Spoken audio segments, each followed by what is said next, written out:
Hello people, we are Tottenham TV back here for yet another Tottenham update. Starting off, Alistair Gold has just recently done an article talking about the Tottenham players loving life under Roberto Zerbi, and he's been trying to coach each and every player individually rather than just trying to fit each player into his system. The Italian has been working with most players, trying to mould them into better players. I mean, you'd kind of hope that he would do that. I guess the job of most coaches, isn't it? To mould them into better players. I mean, what have we been doing? I know, it's like this revolutionary thing where what a coach is actually trying to make me a better player, improve, as opposed to like just shoehorning me into a system. Never heard the like. It's crazy, but yeah, I feel like it's kind of a weird update when he's not even been here a week yet. You know what I mean? Let's see how much they've improved. On Sunday, it's gonna be very, very interesting. I think everyone's is going to be glued to the screen looking for little things about what the players have been doing, because in training it already looks like they've been soaking up so much information and they've been doing things in a different way. So it's very exciting. Obviously, we know De Zerbi's way of playing is very different to what we've been doing for the whole of the season. So it's going to be a completely different approach.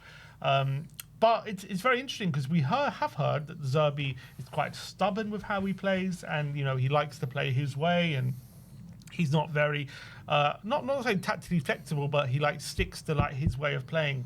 I think it's the principles, isn't it? It's the principles that he sticks to. I do think he finds different kind of tactical ways to play in different kind of games. I don't think he's just regimented to this one system and one idea of playing. I think the principles are always going to be the same, but tactically, I think he can be moldable. Yeah, I do wonder whether he's just coming to this group. He's like, "What have you guys been doing?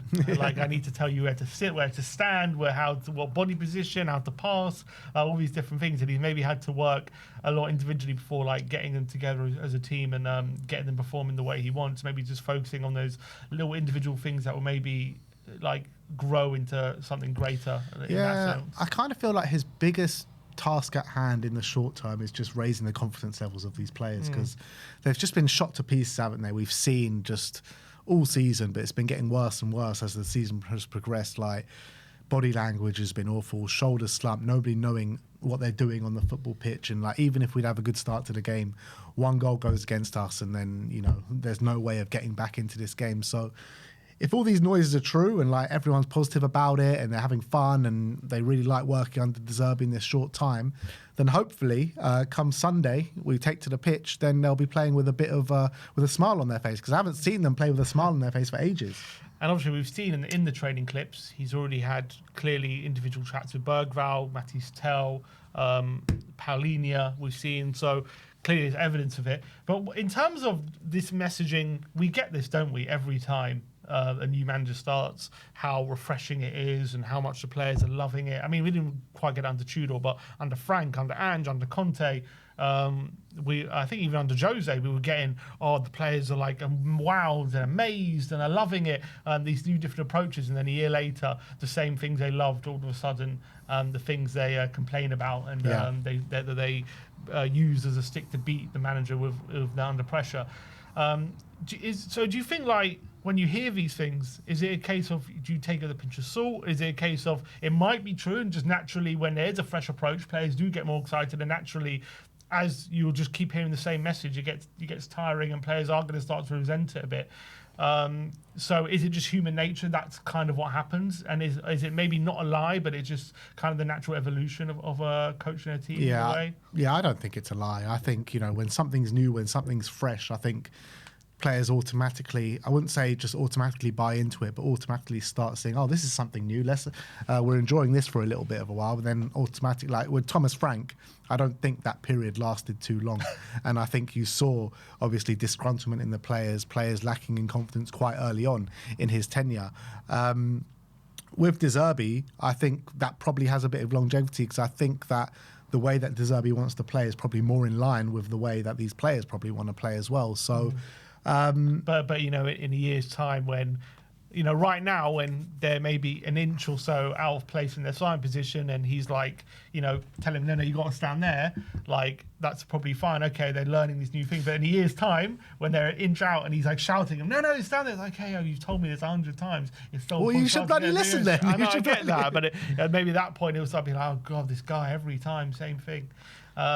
So I kind of get it. I think it's all about bringing in personalities and bringing in players that want to align with his vision and that can really take to his kind of coaching style. That's what it all comes down to. And I think some of these players will really take to it. I think, obviously, we've got quite a young squad and quite a moldable squad. But if they're not playing to the style of football or getting the results, look, at the end of the day, it all comes down to results. I think if Thomas Frank was getting results, I think the players would have taken to it more. But obviously, it was just getting worse and worse as the season progressed. So I think it very much aligns with the results that you're getting on the football pitch. But I do think for sure, just naturally, given, as you say, De Zerbi's style of coaching and his way of playing, I think it's good. It will be naturally a breath of fresh air very early on, especially when it's completely different. And especially when those are the specific complaints we've heard from players about what Frank was trying to do, how he was trying to play, more suited to a lower league team, they were saying. Whereas we know De Zerbi tries to play more like big club football, even when he was at Brighton. So I think the players are immediately going to take to it. But whether in a year's time it's more his coaching style, whether that starts to grate on them a bit, we'll have to wait and see. Look, let's just not even think about a year's time. We need to get out of the mess we're in right now. So if it can give us an initial bounce, what happens in the future happens in the future. But let's worry about getting out of the predicament we're in right now. Absolutely. All right, a bit of transfer stories to get your teeth bitten into. We heard yesterday that Vicario is expected to leave in the summer. We were kind of thinking about different kind of keepers that could potentially come in.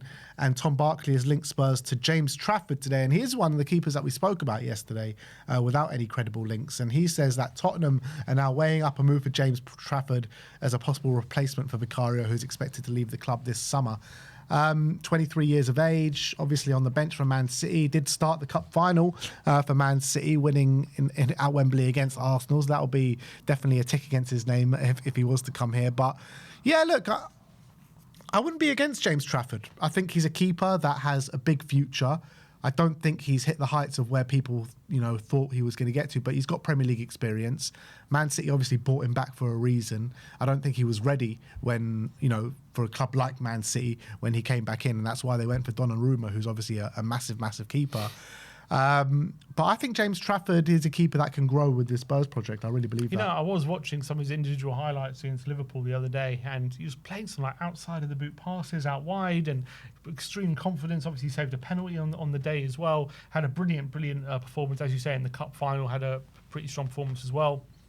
So I think this is definitely a keeper. I think having been at Man City now at the very, very top level of the game for the year, I think it's probably helped his development, despite the fact that he's not been in the team as much. He was at Man City before that as well, wasn't he? He was, but I think was Pep. Well, I guess Pep was probably there at the time, but he was a youth player. He wasn't really he wasn't in the squad, was he? But now he's in the first team training all the time with top level players, and you can see on the ball he's got supreme ability. I think there's also a reason why good Premier League clubs always seem to be in for him. And as much as I've definitely had my reservations about him previously about how ready he is, you could always see the potential in there. I've always just felt like he's been a bit weak, especially when he was at Burnley earlier. I felt like he was getting bullied a lot, and you see strikers and defenders who tower above him and beat him in the air. So I think, has he improved that? I'm still not sure, but definitely when it comes to what De Zerbi likes in his goalkeeper, I think Trafford definitely ticks a lot of boxes. Yeah, it's interesting that Man City kind of brought Donnarumma in because he's like the polar opposite to Jay. Like, he's not that good with his feet, and it's very strange for Pep Guardiola to have a goalkeeper of the style of Donnarumma, but he's just that good, isn't he? That's what I'm about to say. I think sometimes there's an opportunity when you've got literally one of the best keepers in European football available. And I would say the best, probably. Yeah, you could argue, definitely. And you look how many points he saved them from shot stopping. And yes, he's not the best playing out the back as good as Trafford. But at the end of the day, if you save that many points from your ability to save the ball, that's always going to trump playing out the back for me. Yeah. So I think it also says a lot in the case of James Trafford that Pep actually brought him back to the club after, selling him as an academy, going to make his name at Burnley, and then brings him back. So I think they hold him at high regard there. So I think it'll even be a hard one to even try and get him out of Man City. I think they would probably prefer to loan him out and see him as the heir to maybe Donnarumma's throne. But Donnarumma's not old. He's in his mid-20s still, isn't he? Is he? 26 or something. I thought he was in his late 20s. Well, still, he's not old. Yeah, he's not old. He's not old. He could be keeper for 5 or 10 years. Yeah, 27. Yeah, he's not old. So I don't think Trafford can wait around. And we've already It was just peculiar, though. Like, why would you bring in James Trafford only to bring in Donnarumma a month later? I think they brought Trafford in to be number one, and then this opportunity arose, and they just went, we have to go for it. And also, it didn't help that Trafford had a couple of dodgy performances early on, and that probably swayed them a bit. Like, okay, let's just get Donnarumma in because he's available and he's that good. I think if Donnarumma wasn't available, he would be number one right now. So you taking him as our new number one? Yeah, probably. I think I would, especially because we're in a phase now where I don't think much is expected of us. So I think maybe in other phases where we have to upgrade to challenge for go to Europe or get to the next phase of whatever we're doing. Maybe you're like, is Trafford ready right now? But I think right now we're gonna be in a development phase as a team, so we can afford maybe Trafford to grow with us a bit. So in that sense, I think I'll take him. If you sign Trafford, that could be, and he's actually, he works out for us. That's your number one sorted for like the next 10 years. Yeah, exactly. So look, let us know your thoughts on James And he's Trafford. already, in an interview, what was it, in an FA Cup game, he said a bit disgruntlement, didn't he? Said, when I signed it, I didn't expect this situation, but now we're here, and he's already angling for a move, I feel. How much do you reckon he'd cost? How much did they buy him for? I think it was like 25, I think. Or maybe they had a release clause or some sort of clause they could bring it back for. It wasn't like crazy, but it wasn't cheap either. It was like, what was that, 20, 25 or something? He's got a market value on Transfermarkt about 25. It says here he's got a host of clubs interested in Newcastle, Leeds, Villa, Bayer Leverkusen, West Ham. It says he signed here for 31 million euros. So around about that figure. And they sold him for 17 to Burnley. So I'd imagine if we want to sign him, you're probably talking about 40 million euros, something around that ballpark figure. Yeah, I would say so. Which I think is a good price. If you're locking in your number one for the next 10 years, 40 million, which is what, 35 million pounds, not too bad. Yeah, if we can get 20 to 25 for Vicario, get him for 40, it's good business. Yeah, I agree. So that's that. Let us know your thoughts if you want to see James Trafford at Tottenham in the comment section below. Next up, we're going to be talking about left-back Maxi Araujo of Sporting Lisbon. Record, which is a publication in Portugal, says that Tottenham have made contact with Sporting Lisbon over Maxi Araujo. Tottenham had scouts in attendance for last night's Champions League game between Arsenal and Sporting to watch the left-back as well, which is very interesting. I think he's got about 10 goal contributions this year in the Portuguese league. And I think early on he hit the crossbar, didn't he? I think he went for on goal and nearly scored. I think Raya had to tip it onto the bar. It was a really good effort. This guy is good. I like him from what I've seen of him. Obviously, I'm not like watching Sporting regularly, but I've seen them in the Champions League, and he always looks like a very good technician on the left-hand side. Obviously, we definitely need a left-back. Doggy, we can't trust his fitness. Spence, I think, needs to move over permanently to the right, in my opinion. So I think a left-back definitely in order, and I think... What are we bringing Sousa for? Sousa, yeah, he's going to go on loan, isn't he? I think we want it. I think we signed him to loan him out, and then we couldn't get Robertson in, so we had to keep him around. I think that was the reality. So I don't think Sousa's going to be in the first team next season. I think he's going to go on loan. So I think signing a left back makes a lot of sense to me. And also, then obviously, big question marks are going to be about Doggy's future if he can't prove his fitness, because it's been every season he's really struggled with it. And so next season, I think definitely getting some proper competition for him, because every time a Doggy's injured, we seem to suffer. Yeah. I think, I'm not saying we're perfect when he's in the team, but I think we are better when he's there. So I think we need some proper competition for him. And I think Zerbi will like Araujo. It'd be quite something, going shopping for our fullbacks at Sporting Lisbon. Pedro Porro came from there. We have Pedro on the right, Maxi Araujo on the left. But yeah, Sporting going in a great way at this moment in time. I think before last night they were like 15 or 16 home games undefeated, including European football, and I think they gave a good account of themselves last night against Arsenal, just losing in the last minute. So I don't know much about him. I haven't seen him play too much, but I think he plays for Uruguay, the national team. Bentancur will know him well. So yeah, he's got a good reputation about him. Yeah, for sure. Last but not least, let's talk about Ashley Phillips at Stoke. Obviously, he's there on loan, and he has been nominated for EFL Championship Young Player of the Season 25-26. The 20-year-old has played the most minutes out of any player aged 20 or under in the Championship.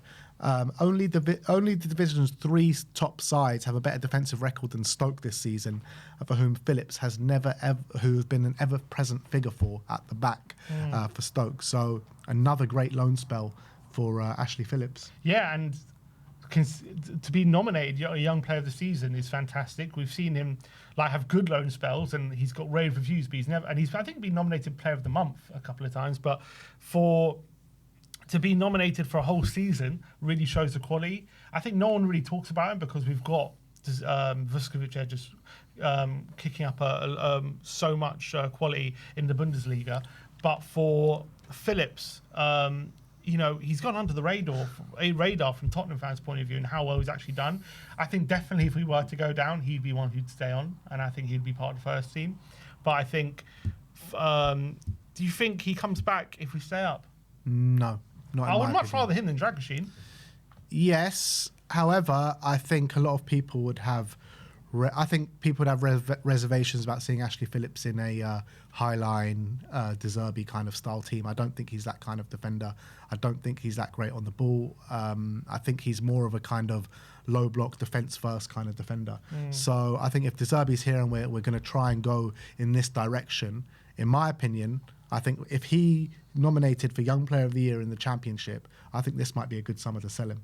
Sell him, maybe a Premier League loan. And even with a buyback option or something like that, if he actually gets that good. Still yeah, young. He's very young. He's been on the books at Spurs for a long time. Got a brilliant physical profile for someone in he this does. age. He really does. And he's an absolute monster at the back. So, look, he's a very good player and I think he's going to go far in the game. But I just don't think he's going to suit that kind of high-pressing football that we want to do. But at 20... you look at Lewis Dunk, he reinvented himself under Zerbi, didn't he? Yeah. And he was, in his late 20s at the time. So you never know. I would like to see him maybe a pre-season. But yeah, you're probably right. It could be a good time to sell him. But delighted for him. And shows, again, this is one player we haven't even talked about much this season. Yet another player doing really well on loan, on top of all the other players we got doing really well on loan. So it just goes to show the quality we've got of youngsters coming through. Absolutely. It'd be interesting to see how much money we could actually get for Ashley Phillips. Like, how much do you reckon we could command for someone that is, one of the standout defenders in the Championship over the course of the last 2 or 3 seasons? Probably look at 10 million. Oh, that'd be maybe excellent a bit more, value, wouldn't it? 10 to 15. Excellent value. Because he's very young. Get something like that. Yeah. I do think he's going to be a Premier League player. Don't get me wrong. I really do. I just don't know if he's like top 6. Maybe like an Arsenal style team, but not like... It's hard to know at 20, isn't it? Yeah. It's hard to know, but doing very well. Yeah. Last but not least, we're going to look at James Maddison's recovery. He's making waves on social media. It does feel like Maddison is like on the cusp of returning, doesn't it? Yeah, this is quite an interesting story. So if you go to what they're replying to. So this video Maddison put out yesterday, right, of him. Okay, it's not a video, it's a picture, but he did a video of him working out, and you can see in that view, make it bigger. People are commenting saying his right leg looks a lot smaller than his left leg, and people saying, look at the muscle difference, and that's what an ACL does, and the atrophy of his leg is going to take a long time to recover.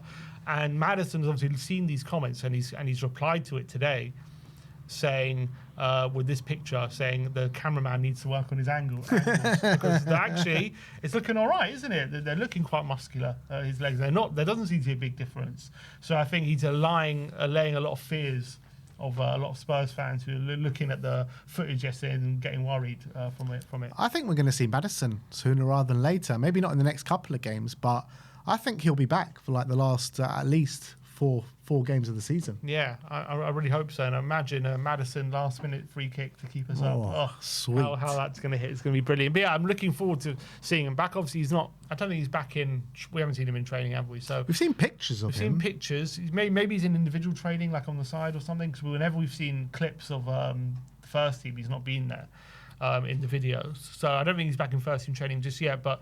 Look, we know ACLs are complicated, but it seems to be not too far away, does he? Yeah, it'll be fantastic. If we can get, for this run-in, Maddison back, Kudus back, our 2 biggest kind of attacking threats alongside Javi, who neither of them have played with, I think it'll be fantastic.